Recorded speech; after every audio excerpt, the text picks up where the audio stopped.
E eu não descarto que, nas condições do capitalismo atual, ainda haja movimentações deste velho imperialismo, cuja lógica é só geopolítica no sentido banal, geográfico, estrito sensu. Um país não gosta do outro, tenta tomar uma terra do outro, etc. e tal. O que aconteceu, no entanto, Leonardo, eu estou aqui me estendendo um pouco mais, mas agora eu vou chegar ao definitivo, inclusive para fazer disso aqui uma espécie de aula conceitual para o nosso público. O que aconteceu é que, com o capitalismo, mudou a forma do imperialismo, mudou o modo de ser do imperialismo. Então, esse imperialismo que é, eu tenho arma, você também tem, vamos aqui fazer uma escaramuça e eu pego o seu território, isto foi a história de todo o sério do lato imperialismo, mas agora começa o imperialismo estrito sensu.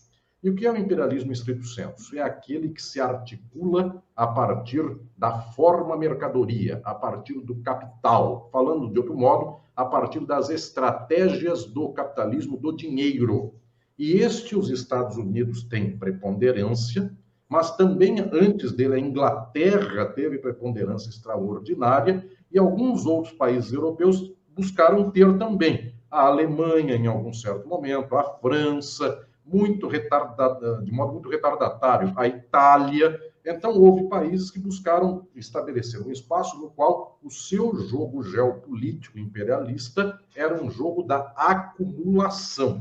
Não era apenas o capricho de dizer, você é meu vizinho, eu não gosto de você, eu crio um Estado tampão no meio. Era uma estratégia de acumular em favor das suas burguesias, ou seja, sugar, sangrar outras regiões do mundo, fazendo com que, assim, a burguesia desse país ganhasse profundamente. Em que momento isso acontece? Com as revoluções industriais, quando, a partir daí, o assalariado passa a ser o modo de exploração das sociedades, e as sociedades, então, elas subjugam a classe trabalhadora de um jeito bastante específico. Só que, a partir desse momento, começa a haver uma forma de imperialismo da mercadoria. Então, a Inglaterra, a França, a Alemanha produziam maquinários, produziam uma série de bens de consumo e, a partir daí, vendem ao mundo. O mundo não produz estes bens de consumo, o mundo tem que comprar aquilo que é da Inglaterra. Então, a Inglaterra manda fechar o porto do Brasil a outros países, vai dizer, não, só compra de mim, ou então eu vou cobrar a sua dívida externa. Na história do Brasil, é uma história mais ou menos dessa, portuguesa, por ascendência, na qual Portugal, para dar a independência do Brasil, nos deu também a dívida externa deles e ficamos reféns da Inglaterra, enquanto a Espanha, por sua vez, era refém da França no século XIX. O Napoleão teve muito mais força de domínio da Espanha do que propriamente de Portugal. Pois bem, Portugal era inglês, pertencia ao imperialismo inglês, o Brasil também ao imperialismo inglês. Por isso, as estradas de ferro nossa, do século XIX, basicamente são inglesas. Pois bem, o que estou aqui dizendo é que, a partir desse momento, o imperialismo toma outra dimensão. Essa dimensão foi percebida pelos marxistas e, em especial, por Lenin, no começo do século XX, quando ele percebeu que o velho imperialismo, que era eu tenho uma arma, você também tem, eu te mato, você me mata, isso continuava, isso sempre existiu, e volto a falar, este é o imperialismo caprichoso, voluntarista, eu estou aqui, não gosto de você, eu te mato. Pode ser que um pouco da Rússia, da Ucrânia, tenha a ver com isso, Polônia, Alemanha, tem a ver com este imperialismo rasteiro, te odeio, 50 anos atrás você me matou, matou meu parente, agora eu mato o seu. Pois bem, esta é uma dimensão que não estou dizendo que ela acabou, ela subsiste em grau baixo. A dimensão que avulta, que se levanta de modo espetacular, é o imperialismo do capital, porque então o capital subjuga, muitas vezes sem arma nenhuma. Um país se põe como refém do outro, porque o outro detém a riqueza daquele país, compra suas terras, compra suas empresas, compra, inclusive, os meios de troca e, em especial, isto vai se sofisticando, sofisticando, sofisticando, a tal ponto que obriga este país subordinado a vender para o outro país na moeda do outro país. Agora, pasmem, isto chega a um ponto tal que obriga este país a vender para um terceiro país na moeda de um país que não é nem este, que é do outro país. No caso, foi a Libra em algum momento e, desde um certo tempo, é o dólar estadunidense. Pois bem, o que o Lenin percebeu é que o imperialismo mudou de grau.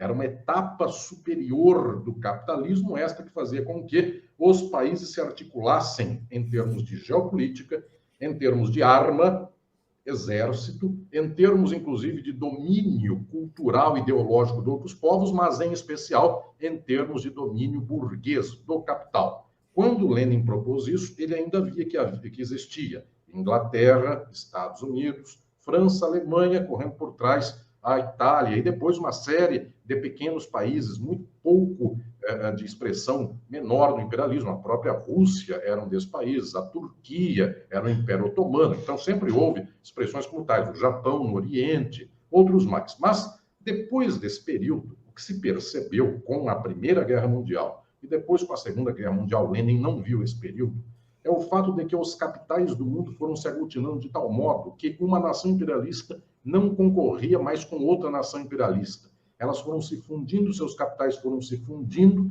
e a partir de algum momento, um país só toma o domínio, a liderança e o controle geral do capitalismo mundial. Este país são os Estados Unidos, a partir da Segunda Guerra Mundial, quando então, inclusive, o dólar é a moeda oficial de troca de todos os países. E os Estados Unidos, a partir desse momento, com um exército de um peso extraordinário, com uma geopolítica de domínio do mundo inteiro, ele toma a frente do capitalismo, põe a Inglaterra como sua segunda, como sua subordinada, é a mãe dos Estados Unidos e passa a ter um papel lateral, e com o passar do tempo, os Estados Unidos põem a Europa no bolso, porque a Segunda Guerra Mundial faz com que a Europa vire terra arrasada e boa parte da Europa só se levanta com os Estados Unidos. A Itália, inclusive, só se levanta com dinheiro estadunidense e a Itália passa a ser, Pasolini narra isso muito bem nos seus filmes, ela perde toda a cultura italiana e ela passa a ser uma cultura estadunidense, a música, a calça jeans, o boné, coisas mais. Pois bem, então o que estou dizendo é que a partir de algum momento os Estados Unidos são o centro de um complexo da acumulação imperialista.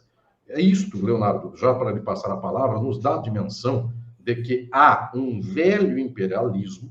Não estou dizendo que ele acabou, ele pode existir, enfim, um país pode brigar com seu vizinho por capricho, porque alguém cuspiu no chão, porque alguém falou que tem a arma maior do que a do outro, só que esta escaramuça imperialista, ela tem uma dimensão bastante peculiar. Por quê? Porque se ela começa a aumentar muito de grau, e ela começa a incomodar a acumulação geral do capital, todos esses países são dominados pelas suas burguesias. Essas burguesias, em algum momento, dizem assim, bom, essa escaramuça aqui com o país vizinho vai até um certo ponto. Comecei a perder dinheiro, eu paro com isso. Por isso, eu resumo todo esse complexo de informação para vos dizer, podemos falar de imperialismo em casos múltiplos? Podemos, se for um conceito baixo de imperialismo. Ou seja, o Brasil olha para a Bolívia, via um espaço de acumulação. A Argentina olha para o Uruguai e para o Paraguai e fala, bom, aqui eu quero estabelecer minhas bases, não vou deixar com que vocês ganhem. Isto é o imperialismo no grau baixo. Por isso, a pergunta, a Rússia é imperialista? Num grau baixo, é. Todo país que tem alguma força, olha para o seu território vizinho